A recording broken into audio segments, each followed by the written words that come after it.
তাকে বললাম, প্রচন্ড ভালোবাসি তোমার জন্য, পুরো পৃথিবী ছেড়ে দিতে রাজি আছি, তোমার যা ইচ্ছা চাও। সে বলল, তুমি আমার যোগ্য না, সর্বপ্রথম তুমি আমায় ছেড়ে যাও।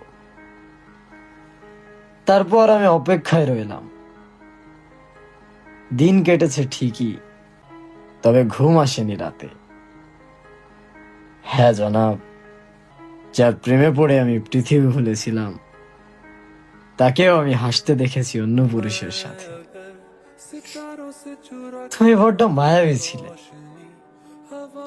তোমার ওই মায়াবী চোখের মায়ায় ডুবে আমি ভুলে গেছিলাম পুরো বিশ্ব। হ্যাঁ, তুমি বড্ড মায়াবী ছিলে, তোমার ওই মায়াবী চোখের মায়ায় ডুবে আমি ভুলে গেছিলাম পুরো বিশ্ব। দোষ তোমার কখনোই দিই না, দোষ আমার। আমার নেওয়া ভুল সিদ্ধান্তে আমি হয়ে গেছি পুরোপুরি নিঃস্ব।